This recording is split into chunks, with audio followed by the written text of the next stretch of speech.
Statement of Eduardo Acosta regarding the night of October 9th. Sorry. Oh, Christ, Tim! Oh, oh, God, it's alright. It's just a shock. I didn't realise you were... I've been moving boxes in here for a while. Have you? Yeah. Everything alright? Yeah, I guess. I kind of zone out a bit when I have to read a statement. Right. We'll see ya. Oh, no, Tim. Tim. Hmm? While I've got you, there's a book I was after for... it was The Marvellous Spiritualism and the Circus in the 19th Century. I asked up in the library, but Tom said you had it checked out. Yeah? Why? Oh, just looking into anything and everything that might pin down the unknowing. The what? The unknowing? Well, am I supposed to know what that is, or what? I just thought someone would have told you by now. Well, they haven't. What are you talking about? I mean, I'm not sure. Martin, what is the unknowing, and what does it have to do with the circus? It's a ritual. I don't know that it's bad. Like really bad, like maybe end of the world bad, and the circus is doing it, the Russian ones, the Circus of the Other. No, we haven't. There hasn't been a circus statement since Leanne Denikin's last year, and that was a dead end. Someone would have told me. Tim, you've Someone been out of it for a while. Should have told me. Why? Tim, are you alright? Turn it off. What? Turn it off!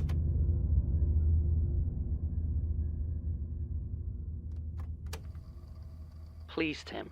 No. He needs to hear it. I don't care. He can't help if he doesn't know. I don't want his help, Martin. Elias seems to think that he's the best chance that we have to stop them. And what? I'm supposed to just trust Elias now? Please.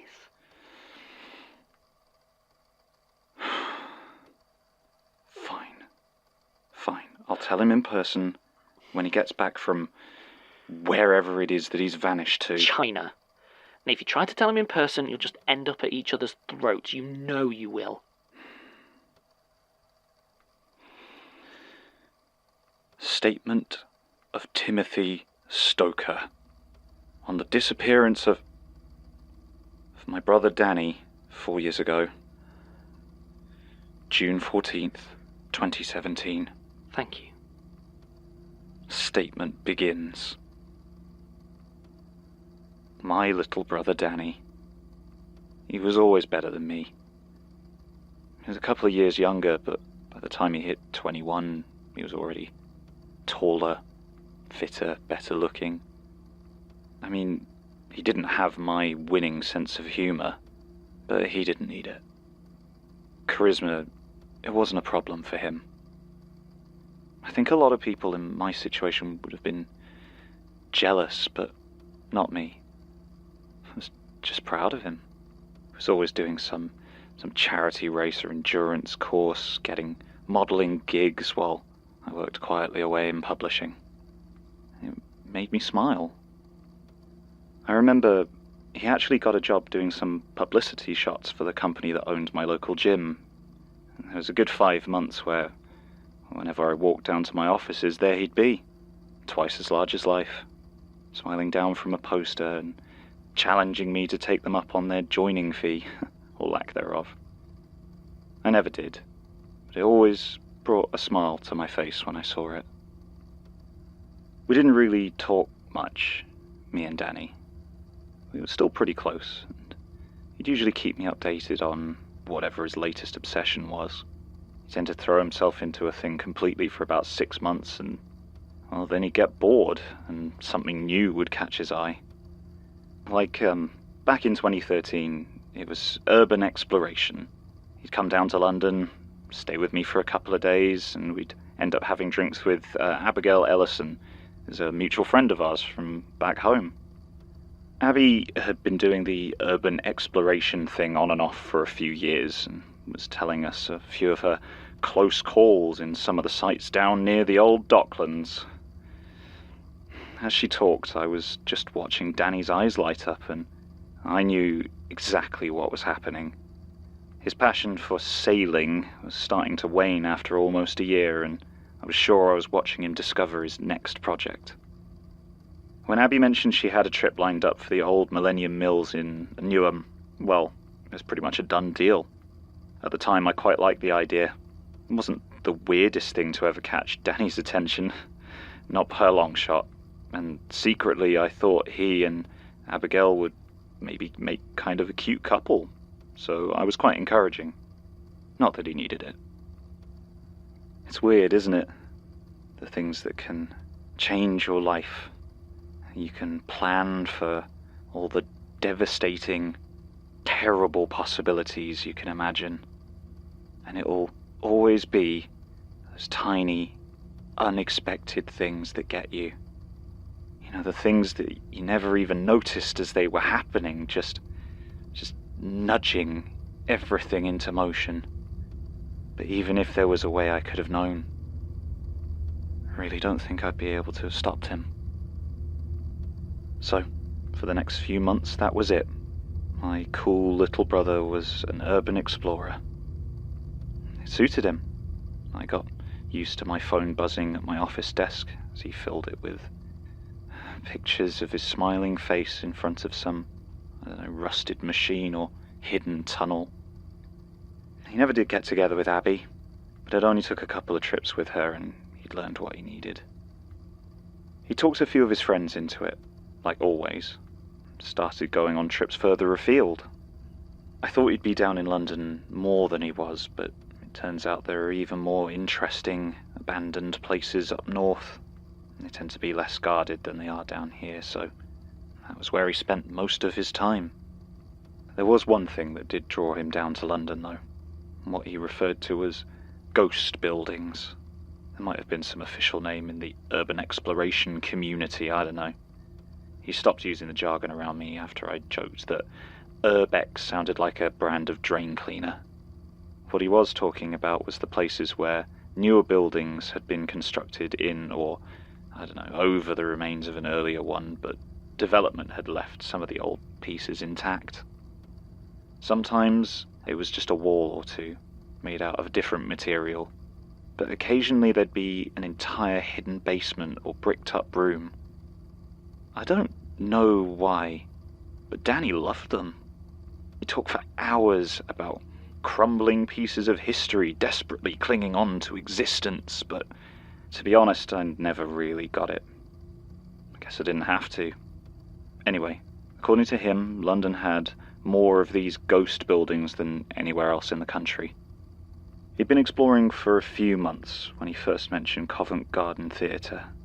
It had been destroyed by fire twice since it was first built in 1732, and he was convinced that the current building stood on top of floors and floors of hidden and abandoned ruins. The discarded cocoons of its previous life, as he once put it. He showed me maps and measurements, a few photo sets from others who'd apparently been there before. I never asked him to, but when he was excited, he just wanted everyone else to share it. That was Danny. He was just like that. While he was talking about the second Theatre Royal in Covent Garden, the one that lasted less than 50 years before it burnt down, that was when I first heard the name Robert Smirk.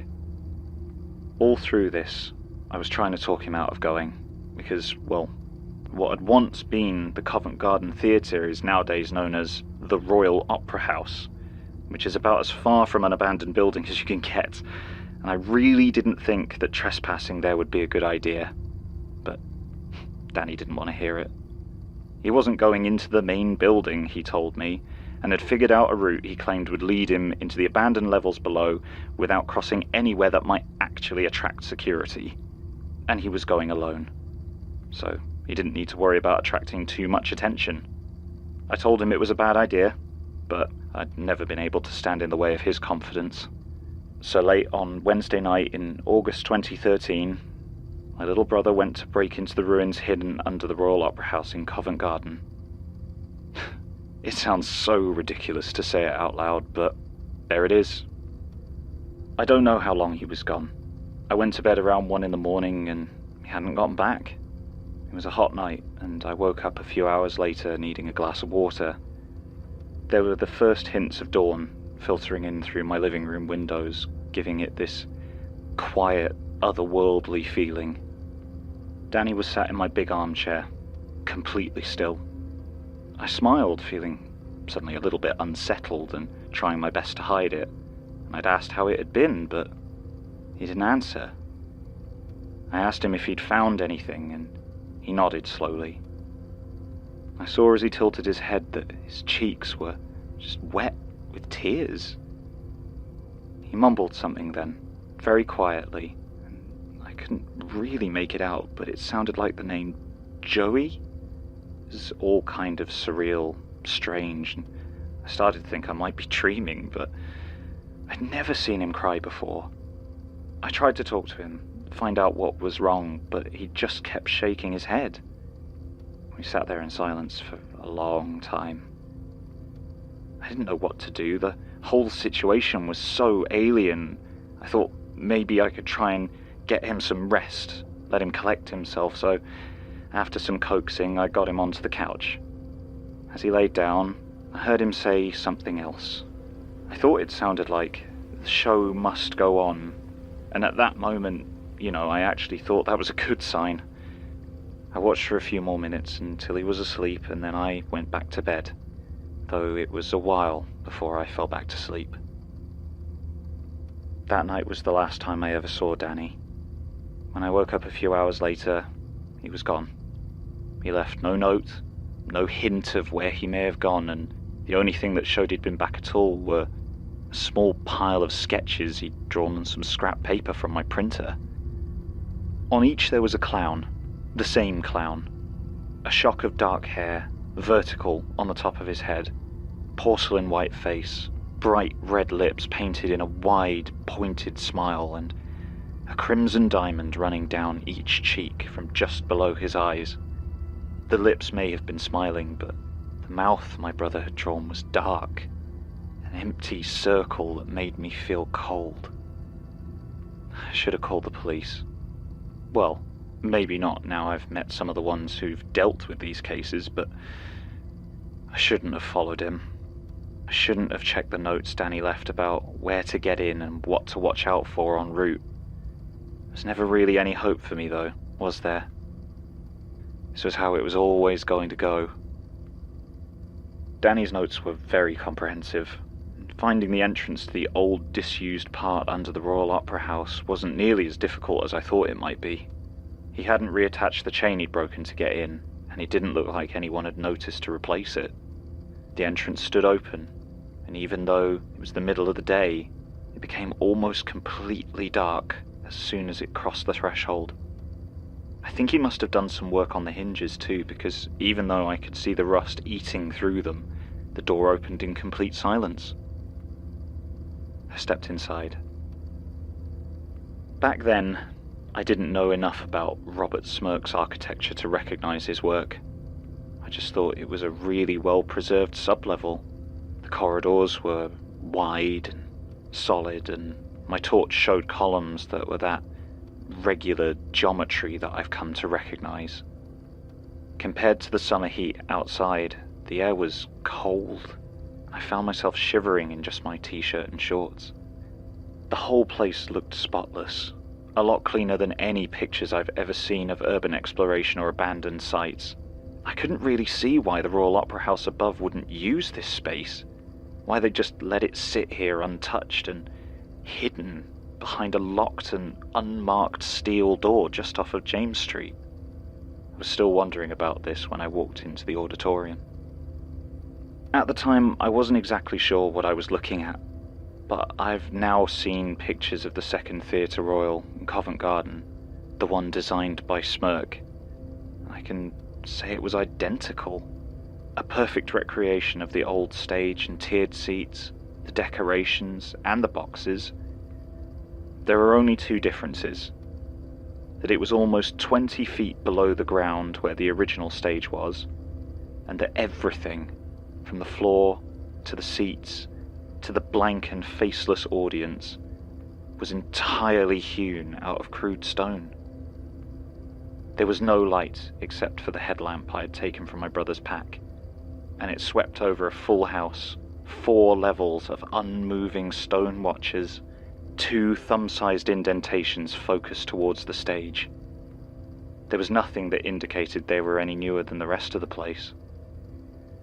I walked down the steps to the edge of the top level where I'd entered, and I looked down towards the stage. My lamp barely illuminated the single figure that stood on it. It was Danny. At least I think it was. It looked like him. Same hair, same clothes. There was something not right about how he looked. Like he was smaller somehow, slightly folded in on himself. It didn't matter. I shouted down to him to let him know I was there. He didn't look up, but when my voice echoed around the stone theatre, I knew I'd made a horrible mistake. From somewhere above me, a spotlight suddenly turned on, shining down onto the stage, painfully bright against the white stone. The air became uncomfortably hot, and there was some sort of music. The spotlight wasn't on Danny. Instead, it picked out a figure crouched in the corner, all ruffles and polka dots and tights. A clown. It crouched and contorted in the corner, hands backwards over its face, but not so much that I couldn't see the dark red patterns that seemed to flow down its eyes. I couldn't move. Slowly, so slowly, its right arm reached out towards Danny. It placed its hand on the floor with a long, low groan, then pulled itself along the floor, the fabric of its colourful dress scraping the rough stone of the stage, and its cheek rubbing against the ground, leaving a trail of red behind it. Then it was still for a second, before a leg reached out in front, and it began to drag the rest of the clown behind it. I always tell myself there was some force there, something that held me in place and meant that all I could do was watch. But sometimes when I think back, I remember how my legs shook and maybe I could move. Maybe I'm just a coward. The clown reached my brother, who still hadn't moved an inch, and unfurled to its full height. The red on the cheeks was now clearly blood, and something black oozed down from its shock of hair. They took Danny by the hand and looked up, right at me, smiling like nothing has ever smiled since. "Shall I?" he asked, with a voice so full of playful mischief that I felt bile rise in my throat. I wanted to shake my head, say no, but I never got a chance. With a single, smooth motion, like whipping the tablecloth off in a restaurant, he pulled the skin off of whatever had been pretending it was my brother. I don't know how to describe it. It was like an impressionist painting of a dancer, all colours and shapes that made you feel movement you couldn't see, silently, imperceptibly moving from one position to another. The music had stopped, and the dance was silent. It was beautiful.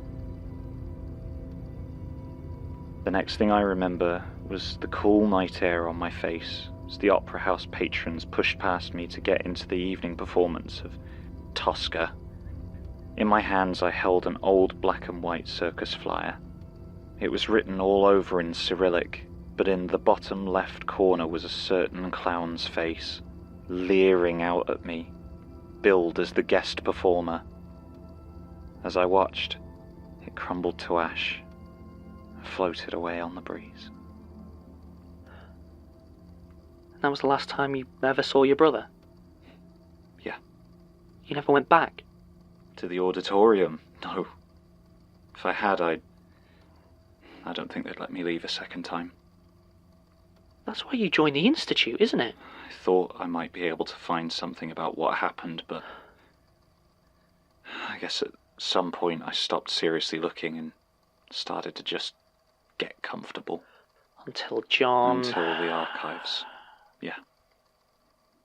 Tim, the clown that you described Yeah, is... I know. It didn't take too much looking around to match the description of Victorian London's most famous clown, Joseph Grimaldi. Covent Garden Theatre regular. I mean, 200 years is a long time, but... Yeah. It's him, though. Or it looks like him, or his ghost, or something. I don't know why, but I think he's with the Russian circus. Yeah. You reckon they're trying to what? End the world? I mean, maybe it's not... Yeah, I think so. And no one told me. You were never here to tell, Tim. Well, I am now. I don't care about the rest of it. If anyone's going to find that circus, I'm coming too. You're not going to stop me. I mean, sure. I think that's actually a good idea. Knock. Great. Oh. Martin, would you give us a moment? Please. Right, sorry, Tim.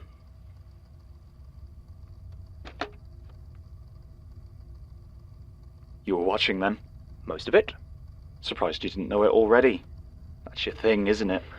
I knew there was some trauma that drew you to us, but I can't say I ever thought to look much deeper. An oversight, perhaps, but I'm looking now. All right. Hit me with your X-ray eyes then, boss. What do you see? Disruption.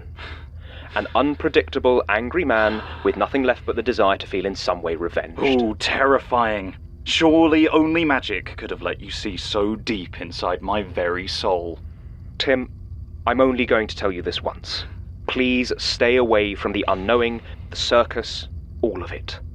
I don't believe you can help, and I don't know what will happen if you get involved. Oh, sure. I'll just forget about it. Go back to sulking in a corner. Tim. Don't worry about me, boss. I'll just stop. It's what I'm best at, right?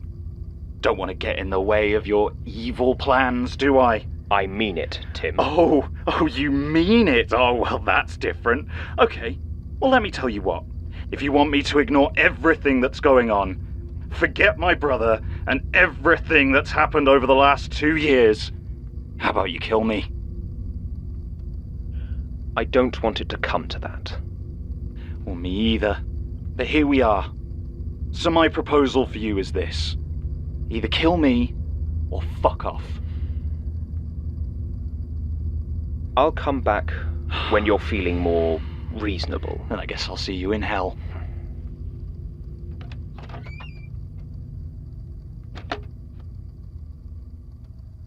Oh, piss off.